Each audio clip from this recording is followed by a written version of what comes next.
What's happening, Packer fans? Welcome into the Pack a Day podcast. I'm your host, Andy Herman. You can follow me on Twitter at Andy Herman NFL.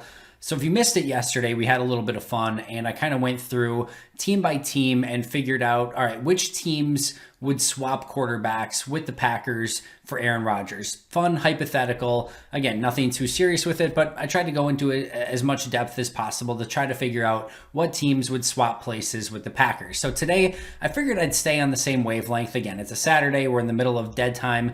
Let's do the same thing for Jordan Love. Let's see which teams would potentially trade places with the Green Bay Packers and swap Jordan Love for their starting quarterback. So we had quite a few teams, I think, that would be interested in swapping for Rodgers, but obviously Love is very different. Now, Love still has a ton of upside, first round pick, unproven completely.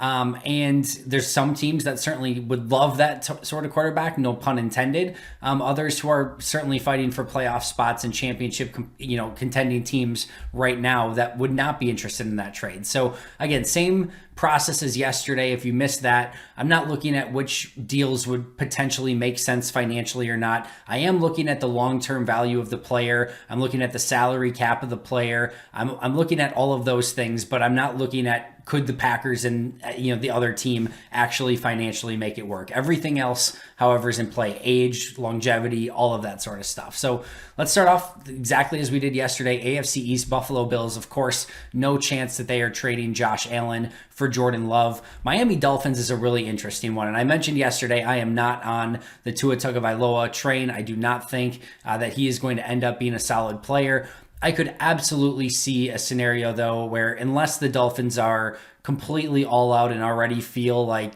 Tua's not living up to expectations and they're willing to try something else, to me, this is one of those situations where you just stick with your guy, right? It's only year two. You drafted him, very early. Obviously, they drafted him and liked him ahead of Jordan Love just a season ago. So while I think if you would poll, I would love to see a poll between 32 general managers of who they would rather have, Jordan Love or Tua Tagovailoa.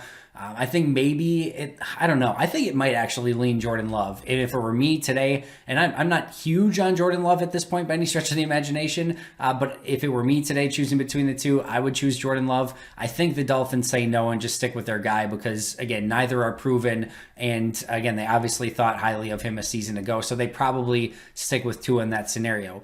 The Patriots are interesting. I think they would absolutely trade Cam Newton for Jordan Love in a second. I mean, Cam's basically on a 1-year nothing deal. They would obviously trade that, and he's just at the end of the line when it comes to his career. Maybe got a couple years left, but they would definitely make that deal. When it comes to Mac Jones, it's much more interesting. Remember, the Patriots had a first-round pick, not too long before the Packers did last season, and decided to pass on Jordan Love, and then had an earlier pick this season and decided to pick Mac Jones. So I think based on that, you could make an argument that maybe they just like the player they selected in round one better than Jordan Love a season ago, and maybe they would have graded Jordan Love better than Mac Jones if they were in the same draft. But given the fact that they passed on Love and selected Jones, I'm going to say that they would not make the Mac Jones Jordan Love trade. I don't think, obviously, the Jets wouldn't either, right? They just selected Zach Wilson with a number 2 pick overall. You just can't make that deal if you're the Jets.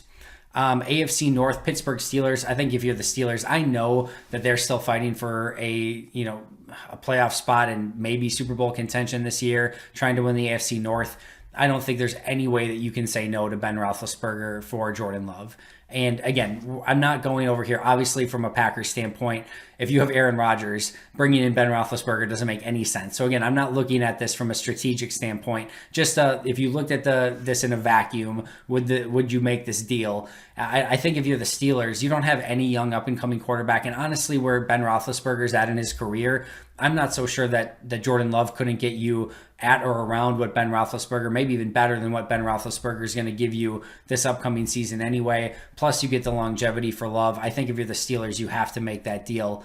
No way. I don't think any of the other 3 teams in the division do. I don't think Lamar Jackson they're giving up. They're not giving up Baker Mayfield, and I don't think they're giving up Joe Burrow, obviously, either. So far we've got 8 teams in, and I think the only team that unequivocally accepts it would be should accept it at least, would be the Pittsburgh Steelers. Tennessee Titans are, again, I talked a little bit about Tannehill yesterday. Tannehill's getting a little bit up there in age, and this is another interesting one where I don't think you can do it if you're Tennessee. Tannehill's been too good for them, and he's led them to the, obviously deep into or at least into the playoffs, and I think into the second round, although I could be wrong on that. I think they have to stick with him, and I just think he's been good enough where you don't do this deal. I think you could make an argument that where he's at an age and potentially being a really good quarterback, but never a good enough quarterback to win you a Super Bowl, that maybe you take the chance at Jordan Love. But I think if the Packers called up and offered Jordan Love for Ryan Tannehill, I just think the Titans would have to say no. Carson Wentz is a really interesting one. Man, I think you have to say yes if you're the Colts, but that is a really interesting deal. They obviously feel great about Wentz and what they gave up for him. Wentz was almost an MVP just a few years ago. Was right in that conversation. And then, of course, Nick Foles wins that Super Bowl, and I don't know. I think that the Colts really like what they have in Wentz, but they would have to strongly consider that just based on, again, youth and the contract and everything like that. I'm going to say that the Colts say no, but that's a little bit more of an interesting one. Again, Texans, I'm not touching Deshaun Watson, so any other quarterback, they would absolutely trade for Jordan Love, and that would certainly be a player that I think that the Texans would love to have at this point. Again, no pun intended. Certainly the Jaguars aren't trading Trevor Lawrence for Jordan Love. Certainly the Chiefs aren't trading Patrick Mahomes. Derek Carr is another interesting one, and in a similar vein with Ryan Tannehill. So the way that I think about this, right, is can your quarterback win you a Super Bowl? Can he be the quarterback that leads you to a Super Bowl? If the answer is no, then you take a shot at somebody else who you think maybe could. And that's where I struggle with Tannehill. Not Tannehill as much. I think he could with the right situation and circumstances. Derek Carr, I don't think so.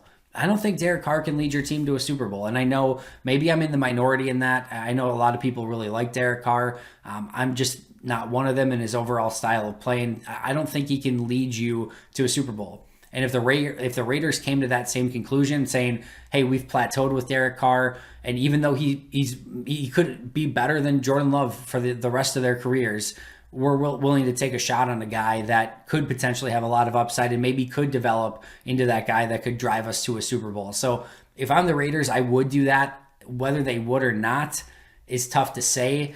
Gruden has longevity in that contract, right? Like, he's not going anywhere. So he could realize that he has the ability to mold this quarterback.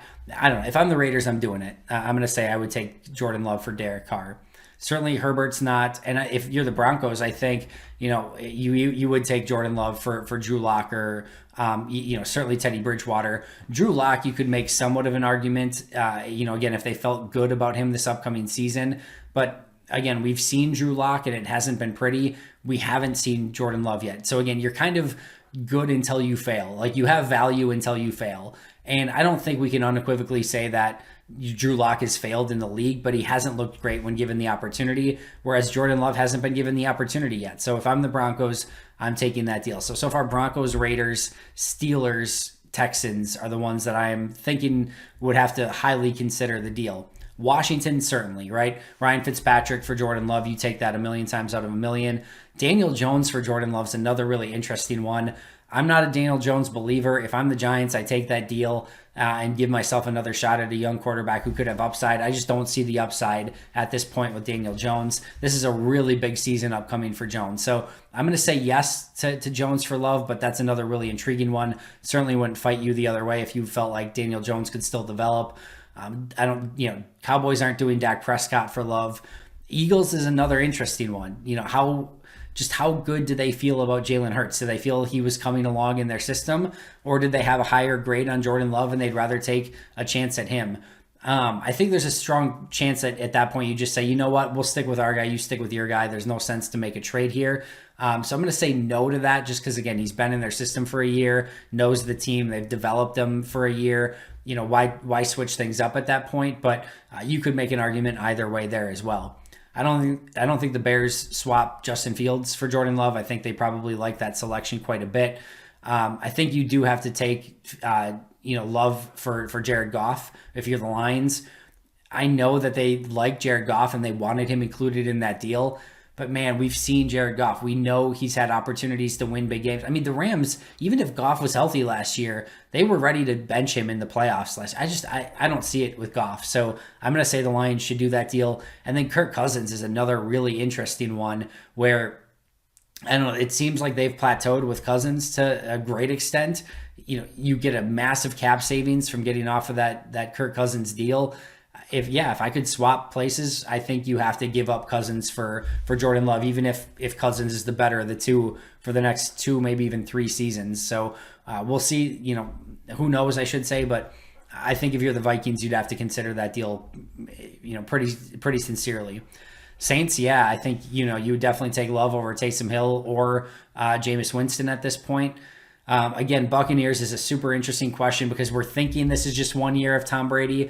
If this wasn't a Super Bowl team and whatever, you probably consider that deal more, but no way you're giving up on Brady. You're trying to get that one more Super Bowl ring before he retires, and who knows at this point? Maybe he plays another year or 2 after this. I wouldn't put anything by him at this point. Sam Darnold for Jordan Love, I think you have to take that if you're the Panthers. Matt Ryan for Jordan Love is another really interesting one where, I think you have to do that. I really do. And again, I just don't see the Falcons being at a spot where they can compete right now. And I think you look at some of the players on that roster, Julio Jones is gone. I think you have to go into the future. So I think if you're the Falcons, I think you have to very much consider taking a chance on a very talented young prospect rather than Matt Ryan, who's probably going to be fairly mediocre to above average for the next 2-3 seasons as he starts to really reach the twilight of his career. Certainly the Seahawks aren't giving up Russell Wilson. I don't think you're giving up Matthew Stafford. If you're the Rams, you're not giving up Kyler Murray. If you're the 49ers, you definitely give up Jimmy Garoppolo, but I think you probably just stick with Trey Lance in that scenario. So certainly some teams that would be envious. And we're not talking about switching total quarterback positions. This isn't a situation where if you just have Aaron Rodgers, there's maybe 7-8 teams that would like to switch places and say, we'll take Jordan Love instead of what we have. My point being here, and what I wanted to kind of cover at the end of this episode, is when you go back to the statement of Adam Schefter's statement that if Jordan Love's the starter, the Packers are going to be one of the worst team or the worst team in the NFL, whatever the case may be. There are probably 7, 8, 9 teams that would like to trade situations and have Jordan Love as their starter. It just is what it is. So, you can say in some of those situations, like a Derek Carr, the quarterback that they have is better now, which, again, fine, you can make that argument. But to say that the Packers are beyond repair and all of a sudden it's all doom and gloom, there's quite a few teams that would rather make that move and make that trade. And a lot of the other ones, like I said, at Tua Tagovailoa, there's a couple other ones, Jalen Hurts, that are basically in the same situation that you are if you're Green Bay. So it's not all doom and gloom. If Jordan Love ends up being the starter, Green Bay's still not in a bad position. It's just, he needs to be good and the Packers need to be right.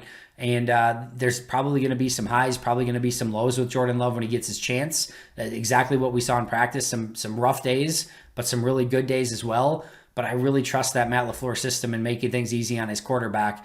It's not going to be an easy process overall, but if there's anyone that I trust to navigate through that, again, it's Matt LaFleur. So who knows? Again, I think there's a lot of teams that wouldn't mind trading places, obviously overall with both quarterbacks, but even Jordan Love, I think there's plenty that would switch places. So that's going to do it for me today. Again, if you enjoyed the episode, make sure to follow along as always and subscribe. Make sure to like if you did enjoy the episode. If not, I'll have a brand new one for you tomorrow. Otherwise, you can go back and listen to the 200 plus other ones that I have. And again, those are usually a little bit more on the serious, non-hypothetical standpoint, but again, figured I'd throw these 2 episodes back to back just to see kind of what the state of the Packers quarterback position is and how it kind of compares to the rest of the NFL. Thanks for joining me. I'll be back tomorrow. But until next time, and as always, go Pack Go.